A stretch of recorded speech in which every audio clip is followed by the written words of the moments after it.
संस्कारों में कोई कमी नहीं। संस्कार स्कूलों में, कॉलेजों में, कहीं भी संस्कारों में संस्कार नजर नहीं आते। इसलिए कहते हैं आज समाज में सबसे आवश्यक है शिक्षा प्लस संस्कार। यदि जलेबी को चाशनी में ना डुबाया जाए तो बिना चाशनी के वो जलेबी कोई खा नहीं सकता। ना आप खा सकते ना हम खा सकते। ऐसे शिक्षा यदि संस्कारों की चाशनी में ना डूबी हो तो शिक्षा का किसी से, उस शिक्षा का किसी को कोई लाभ नहीं, कोई भी लाभ नहीं। इसलिए समाज में क्या चाहिए? जोर से मैया क्या चाहिए? शिक्षा के संस्कार क्या चाहिए? हाँ, संस्कारों की ही कमी से ये हाल होते हैं।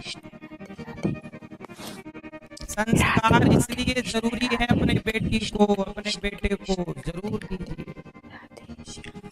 तो भगवान ने शक्टासुर को मारा, तृणावर्त को मारा, इसके बाद भगवान का नामकरण संस्कार कराने कौन आए? गर्गाचार्य जी। गर्गा पुरोहितो राजन यदूनां सुमहातपा प्रजं जगाम नन्दस्य वसुदेव प्रचोदितः। गर्गा पुरोहितो राजन। भगवान श्री कृष्ण के गुरु कौन है? गर्गाचार्य जी।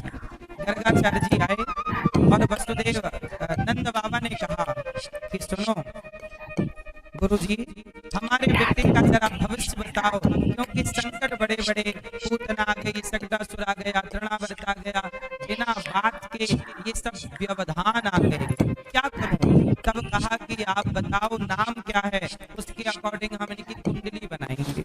क्या नाम है? गर्गाचार्य जी बोले हमने तो नाम रखा ही नहीं, आप ही रखो। तो गर्गाचार्य जी ने कहा अयम ही रोहिणी पुत्रो। ये जो रोहिणी के पुत्र हैं इनका नाम होगा राम। क्या नाम होगा? जोर से। परंतु बल अधिक होने से लोग कहेंगे हाँ बलराम। और इनका नाम होगा कृष्ण। क्या नाम होगा? कर्षति कृष्ण, तो सबको अपनी ओर खींच ले, इनका नाम कृष्ण है। तो नाम पड़ा कृष्ण और बलराम जी बड़े और कृष्ण जी। अच्छा, ये पिछले जन्म में उल्टा था। इस जन्म के कृष्ण जी पिछले जन्म में बड़े थे और इस जन्म के बलराम जी पिछले जन्म में। अच्छा, कृष्ण जी पिछले जन्म में कौन थे? राम।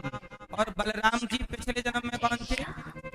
जब लक्ष्मण जी राम के पांव दबाए तो राम जी बोले लक्ष्मण यहाँ आओ, आज हम तुम्हारे पांव दबाएंगे। लक्ष्मण जी बोले प्रभु हमें नरक में भेजना चाहते हो क्या? अरे हमारे पांव आप क्यों दबाओगे? तो राम जी ने कहा लक्ष्मण मैया।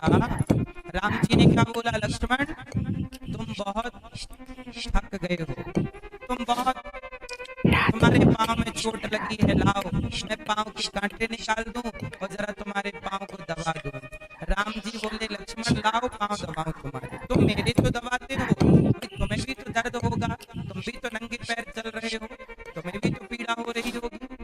अब कहा राम जी ने कि लाओ पांव। लक्ष्मण जी ने कहा नहीं प्रभु मैं आपकी ये बात नहीं मानूंगा, अपने पांव आपसे नहीं दबा सकता, आप मेरे स्वामी हैं। अब राम जी बोले ठीक है, अगले जन्म में तुम सेवा कर रहे हो ना मेरी, अगले जन्म में मैं छोटा बनूंगा, आप बड़े बनना, फिर मैं आपके पांव दबा के ऋण चुकाऊंगा। वही राम कृष्ण हो गए छोटे और वही लक्ष्मण बलराम बनकर हो गए। इसलिए इस तरह की ये लीला है। तो जो कृष्ण है वही राम है और जो राम है कोई अंतर इनमें, राम कृष्ण तो एक है, अंतर नहीं निमेष, इनके नयन गंभीर हैं, उनके चपल विशेष। राम कृष्ण दो एक हैं, तो राम और कृष्ण दोनों एक हैं। अब भगवान थोड़ा बड़े हो गए और बड़े होके क्या करने लग गए, बाल लीला करने लग गए। वत्सान मुंचन क्वचित समय क्रौंस संजात हासः। स्त्रियं स्वागवत्यथ दधिपयः कल्पितैस्तेययोगैः। आज सारी गोपियों ने इकट्ठे होकर मैया यशोदा के पास जाकर शिकायत की, अरे मैया सुन रही हो क्या हुआ, आज तेरे लाला ने हमारे घर में आके सारे बछड़ों को खूंटे से खोल दिया। वत्सान मुंशन, ये सारे बछड़े खुल गए, दूध पी लिया, अब दूध बम। मैया ने लाला को बुलाया, कन्हैया यहाँ। ये गोपियां क्या कह रही, मैया गोपी ने सबरो दूध निकाल लियो, तनिक सा दूध बछड़ों को ना पिलाए। अब तू ही बता मैया, क्या बच्चों को दूध नहीं पीना चाहिए, क्या बछड़े दूध के अधिकारी नहीं है? देखो जरा, हमारे प्रभु ये कहना चाहते हैं कि गाय की सेवा करो। पहले सब काम ना सेवा के भाव से होते, अब हर काम ना बिजनेस और व्यापार के भाव से होते। पहले गाय पालते थे लोग, तो गाय की सेवा और घर का अपना दूध दही होता रहे। तो 2 थन गाय के कितने थन होते हैं, 2 थन का दूध आप पिया करो और 2 थन का दूध बछड़े के लिए। जब बच्चा छोटा है तो 2 थन देना चाहिए बच्चे को, मतलब बछड़ा या बछिया को देना चाहिए।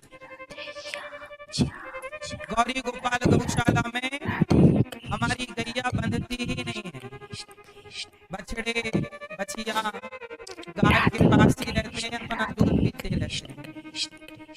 2 थन लगाना चाहिए।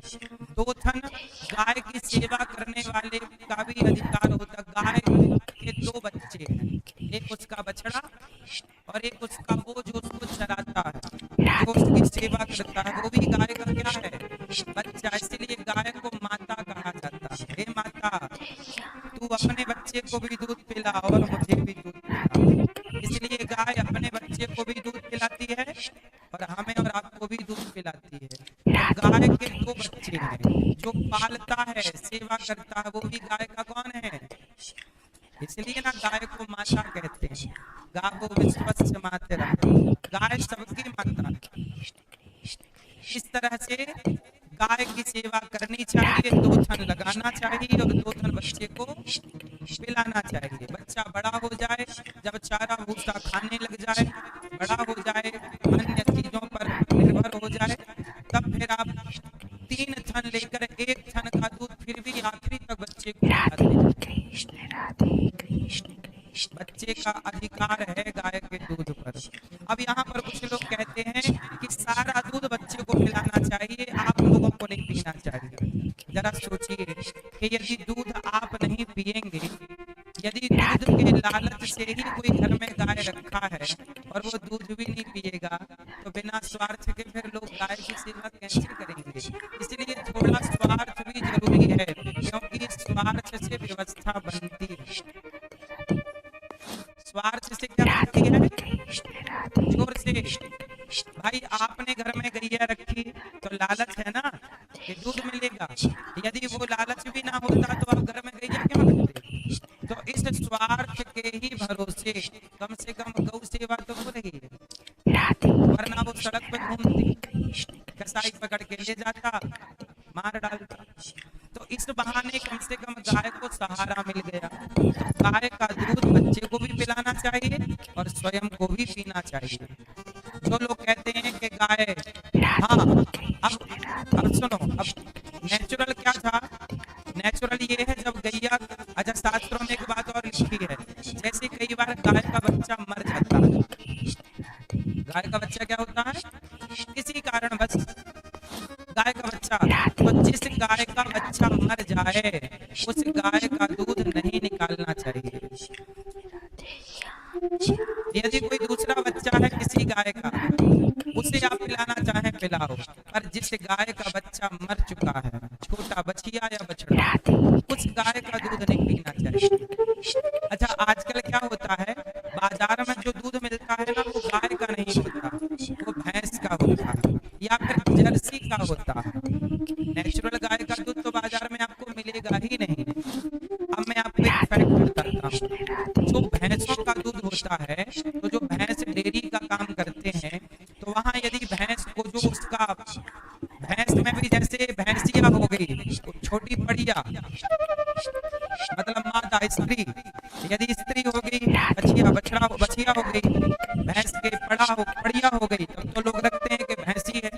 पर यदि उसको पड़ा हो गया, मतलब पुरलिंग, पुरुष हो गया, तो फिर लोग उसे मार देते हैं। जो डेयरी वाले होते हैं वो पड़ा को क्या करते हैं, बचपन में ही, क्योंकि ये रहेगा तो भैंस का दूध पिएगा, तो उसे मार दिया जाता है। और फिर भैंसों को इंजेक्शन लगाकर, जब भैंस लगाने का टाइम आता है ना, तो उन्हें क्या करते हैं, इंजेक्शन दिया जाता है। वही इंजेक्शन, जिस इंजेक्शन को लौकी पर लगा दो तो लौकी रातों रात बड़ी हो जाती है, ऐसे ही वो इंजेक्शन दिया जाता है भैंस को, ताकि वो दूध, क्योंकि नेचुरल सेटअप क्या होता है मैं आपको समझाऊं, भैंस हो या गाय हो, ये दोनों में सिस्टम एक ही कॉमन है, और वो कॉमन ये है, जैसे ही गाय का बच्चा थन में मुंह मारता है, क्या करता है, बछड़ा गया और गाय को पिया, और जैसे ही पिया तो वैसे ही गाय सारा दूध उतार देती है। क्या कर देती है, दूध उतार देती है, उसका सारा दूध एन में भर जाता है, और फिर लोग क्या करते हैं, बछड़े को हटाते हैं, दूध लगा देते हैं। अच्छा, जब गाय बछड़ा बछिया नहीं देखती, उसका दूध पीता नहीं बच्चा, तो फिर वो अपना दूध नहीं उतारती। यही सिस्टम भैंस के साथ है। तो फिर क्या करते हैं, आज का विज्ञान आगे है, तब उसका बछड़ा है नहीं, भैंस का बछिया, तो फिर उसे इंजेक्शन लगा के उसका दूध उतरवाते हैं, उसके एन में भरता है, थन में, फिर दोहया जाता है। तो वो इंजेक्शन से भैंस प्रताड़ित होती है, परेशान होती है। नेचुरल ये तो बाजार में जितना भी आपको दूध मिलता है, ये शुद्ध दूध नहीं है, इंजेक्शन वाला दूध होता है।